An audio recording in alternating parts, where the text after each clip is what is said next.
Olá, vamos dar início à nossa leitura do dia. Hoje estamos no dia 200 e as escrituras do dia hoje são 1 Crônicas, capítulo 28, versículo 1 ao capítulo 29, versículo 30.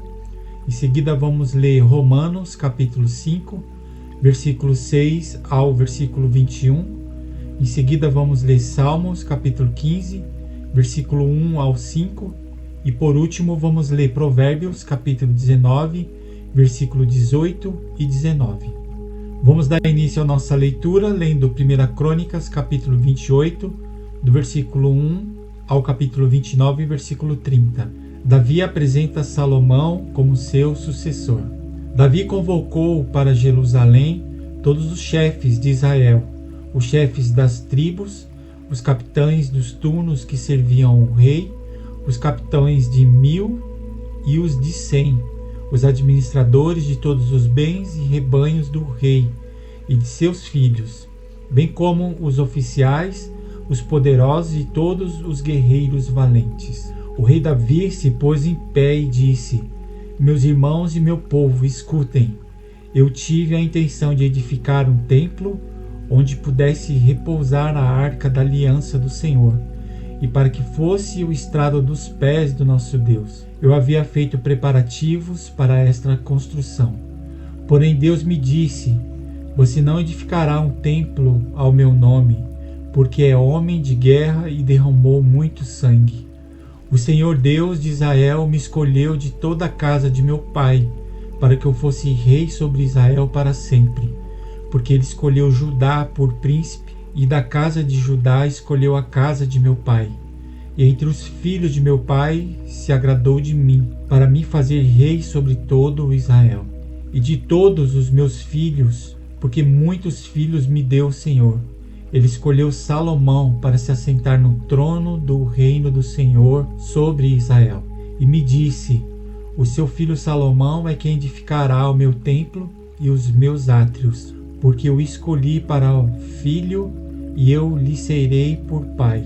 Estabelecerei o seu reino para sempre, se ele continuar a cumprir os meus mandamentos e os meus juízos, como tem feito até o dia de hoje. Portanto, agora diante de todo o Israel, a congregação do Senhor, e diante do nosso Deus que me ouve, eu peço que vocês guardem e conheçam todos os mandamentos do Senhor, seu Deus, para que vocês possuam esta boa terra e possam deixá-la como herança aos seus filhos para sempre.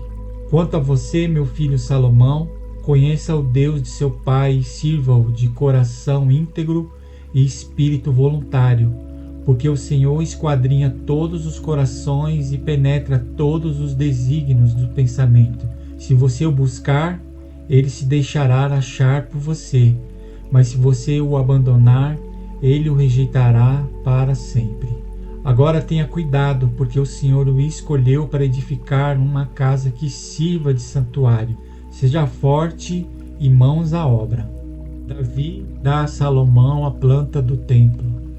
Davi entregou a Salomão, seu filho, a planta do pórtico com as suas casas, as suas tesourarias, os seus cenáculos e as suas câmeras interiores, bem como do lugar do propiciatório. Também entregou a planta de tudo que tinha em mente com referência aos átrios da casa do Senhor e a todas as câmeras ao redor, para os tesouros da casa de Deus e para os tesouros das coisas consagradas. Deu-lhe instruções para organizar os turnos do sacerdote e dos levitas, e para toda a obra do ministério da casa do Senhor, e para todos os utensílios para o serviço da casa do Senhor. Especificou o peso de ouro para todos os utensílios de ouro de cada serviço, o peso da prata para todos os utensílios de prata de cada serviço, o peso para os candelabros de ouro e as suas lâmpadas de ouro, para cada candelabro e suas lâmpadas, segundo o uso de cada um. Também o peso de ouro para cada uma das mesas da proposição, e o peso da prata para as mesas de prata, ouro puro para os garfos, para as bacias e para os copos, para as taças de ouro o devido peso a cada uma, bem como para as taças de prata, a cada uma o seu peso. O peso de ouro refinado para o altar do incenso, bem como, segundo a planta, o ouro para o carro dos querubins, que haviam de estender as asas e cobrir a arca da aliança do Senhor. Davi disse: tudo isso me foi dado por escrito, por mandado do Senhor, a saber, todas as obras desta planta. Então Davi disse a Salomão, seu filho: seja forte e corajoso, e mãos à obra. Não tenha medo, nem fique assustado, porque o Senhor, Deus, meu Deus, estará com você. Ele não o deixará, nem o abandonará, até que você termine todas as obras para o serviço da casa do Senhor. Eis aí os turnos do sacerdote e dos levitas para todo o serviço da casa de Deus, e para toda a obra. Você poderá contar com voluntários competentes para fazer todo tipo de serviço. Também os chefes e todo o povo estarão inteiramente às suas ordens. Ofertas de Davi e dos chefes. O rei Davi disse a toda a congregação: Salomão, meu filho, o único a quem Deus escolheu, ainda é moço e inexperiente, e esta obra é grande, porque o palácio não é para homens, mas para o Senhor Deus. Portanto, com todas as minhas forças já preparei para o templo de meu Deus, ouro para as obras de ouro, prata para as de prata, bronze para as de bronze, ferro para as de ferros e madeira para as de madeira, pedras de ônix, pedras de engastes, pedras de várias cores, de mosaicos e todo tipo de pedras preciosas e mármore, e tudo em abundância. E ainda, porque amo o templo de meu Deus, o ouro e a prata particulares que tenho dou para o templo de meu Deus, além de tudo que preparei para o santuário. 100 toneladas de ouro, do ouro de Ofir, e 240 toneladas de prata purificada, para cobrir as paredes das casas. Ouro para os objetos de ouro, e prata para os de prata, e para toda a obra de mão dos artífices. Quem, pois, está disposto hoje a ofertar com generosidade para o Senhor? Então o chefe das famílias, os chefes das tribos de Israel, os capitães de 1000 e os de 100, e até os administradores da obra do rei fizeram ofertas voluntárias e deram para o serviço da casa de Deus 170 toneladas de ouro, 10.000 barras de ouro, 340 toneladas de prata, 612 toneladas de bronze e 3.400 toneladas de ferro. Os que possuíam pedras preciosas as trouxeram para o tesouro da casa do Senhor, a cargo de Jeiel, o Gersonita. O povo se alegrou com tudo o que se fez voluntariamente, porque de coração íntegro fizeram ofertas voluntárias ao Senhor. Também o rei Davi se alegrou com grande júbilo. Davi louva a Deus. Davi louvou o Senhor diante de toda a congregação e disse: Bendito és tu, Senhor, Deus de Israel, nosso Pai, de eternidade a eternidade. Tu, Senhor, é o poder, a grandeza, a honra, a vitória e a majestade, porque teu é tudo o que há nos céus e na terra. Teu, Senhor, é o reino, e tu te exaltaste como chefe sobre todos. Riquezas e glória vêm de ti. Tu dominas sobre tudo, e na tua mão há força e poder. Contigo está o engrandecer e dar força a todos. Agora, ó Deus, graças te damos e louvamos o teu glorioso nome.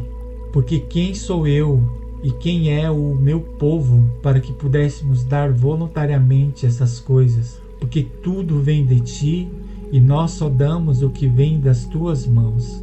Porque somos estrangeiros diante de ti e peregrinos como todos os nossos pais. Os nossos dias sobre a terra são como a sombra, e não temos permanência. Senhor nosso Deus, toda esta abundância que preparamos para edificar um templo ao teu santo nome, vem da tua mão e é toda tua. Bem sei, meu Deus, que tu provas os corações e que te agradas da sinceridade. Eu também, na sinceridade de meu coração, dei voluntariamente todas essas coisas, e acabo de ver com alegria que o teu povo aqui reunido te faz ofertas voluntariamente. Senhor Deus de nossos pais, Abraão, Isaque e Israel, conserva para sempre no coração do teu povo essa disposição e pensamentos. Firma o coração deles em ti. E ao meu filho Salomão, dá coração íntegro para guardar os teus mandamentos, os teus testemunhos e teus estatutos, fazendo tudo para edificar este palácio, para qual fiz todos estes preparativos. Então Davi disse a toda a congregação: agora louvem o Senhor, seu Deus. Então toda a congregação louvou o Senhor, Deus de seus pais. Todos inclinaram a cabeça, adoraram o Senhor e se prostraram diante do rei. No dia seguinte trouxeram sacrifícios ao Senhor e lhe ofereceram holocausto de 1000 bezerros, 1000 carneiros, 1000 cordeiros, com as suas libações, sacrifícios em abundância por todo o Israel. Comeram e beberam naquele dia diante do Senhor, com grande alegria. Salomão é proclamado rei.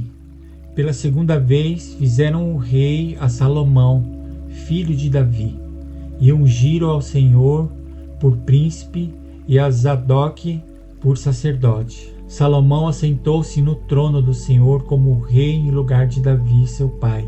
Ele prosperou e todo o Israel lhe obedecia. Todos os oficiais, os soldados e até todos os filhos do rei Davi prestaram homenagens ao rei Salomão. O Senhor engrandeceu muito Salomão diante de todo o Israel e lhe deu majestade real, qual antes dele não teve nenhum rei em Israel. A morte de Davi. Assim Davi, filho de Jessé, reinou sobre todo o Israel. Ele reinou sobre Israel durante 40 anos, 7 anos em Hebrom e 33 anos em Jerusalém. Morreu em boa velhice, cheio de dias, riqueza e glória. E Salomão, seu filho, reinou em seu lugar.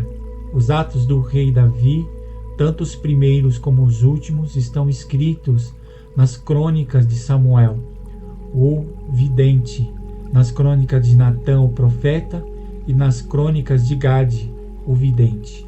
Ali também está registrado o que se passou no seu reinado e se fala a respeito do seu poder e de todos os acontecimentos que se deram com ele, com Israel e com todos os reinos daquelas terras. Agora vamos ler Romanos capítulo 5, versículos 6 ao 21. Porque Cristo, quando nós ainda éramos fracos, morreu a seu tempo pelos ímpios. Dificilmente alguém morreria por um justo, embora por uma pessoa boa, alguém talvez tenha coragem para morrer. Mas Deus prova o seu próprio amor para conosco pelo fato de Cristo ter morrido por nós quando ainda éramos pecadores. Logo, muito mais agora, sendo justificado pelo seu sangue, seremos por eles salvos da ira. Porque se nós, quando inimigo, fomos reconciliados com Deus mediante a morte do seu Filho, muito mais, estando já reconciliados, seremos salvos pela sua vida. E não apenas isto, mas também nos gloriamos em Deus por meio do nosso Senhor Jesus Cristo, mediante o qual recebemos agora a reconciliação. Adão e Cristo. Portanto, assim como por um só homem entrou o pecado do mundo, e pelo pecado veio a morte, assim também a morte passou a toda a humanidade, porque todos pecaram. Porque antes de a lei ser dada, havia pecado no mundo, mas o pecado não é levado em conta quando não há lei. No entanto, a morte reinou desde Adão até Moisés, mesmo sobre aqueles que não pecaram, à semelhança da transgressão de Adão, o qual prefigurava aquele que havia de vir. Mas o dom gratuito não é como a ofensa, porque se muitos morreram pela ofensa de um só, muito mais a graça de Deus e o dom pela graça de um só homem, Jesus Cristo, foram abundantes sobre muitos. O dom, entretanto, não é como no caso em que somente um pecou, porque o julgamento derivou de uma só ofensa para a condenação, mas a graça deriva de muitas ofensas para a justificação. Se a morte reinou pela ofensa de um e por meio de um só, muito mais os que recebem a abundância da graça e o dom da justiça reinarão em vida por meio de um só, a saber, Jesus Cristo. Portanto, assim como por uma só ofensa veio o juízo sobre todos os seres humanos para a condenação, assim também por um só ato de justiça veio a graça sobre todos para a justificação que dá vida. Porque como pela desobediência de um só homem muitos se tornaram pecadores, assim também por meio da obediência de um só muitos se tornaram justos. Veio para que aumentasse a ofensa, mas onde aumentou o pecado, aumentou muito mais ainda a graça, a fim de que, como o pecado reinou pela morte, assim também a graça reinasse pela justiça que conduz à vida eterna por meio de Jesus Cristo, nosso Senhor. Agora vamos ler Salmos, capítulo 15, do versículo 1 ao 5. O que Deus espera do seu povo. Salmo de Davi. Senhor, quem habitará no teu tabernáculo? Quem poderá morar no teu santo monte? Aquele que vive com integridade, que pratica a justiça e de coração fala a verdade. Aquele que não difama com sua língua, não faz mal ao próximo e nem lança injúria contra o seu vizinho. Aquele que a seus olhos tem por desprezível ao que merece reprovação, mas honra os que temem o Senhor. E aquele que jura e cumpre o que prometeu, mesmo com prejuízo próprio. Aquele que não empresta o seu dinheiro com usura, nem aceita suborno contra o inocente. Quem age assim não será jamais abalado. Agora vamos em Provérbios, capítulo 19, versículo 18 ao 19. Corrija o seu filho enquanto há esperança, mas não se exceda a ponto de matá-lo. Aquele que se deixa levar pela ira terá de sofrer o castigo, porque se você o livrar, terá de livrá-lo de novo. E aqui encerramos a leitura do nosso dia. Obrigado pela sua participação e amanhã estaremos aqui novamente dando continuidade na leitura da palavra. Um grande abraço e até amanhã.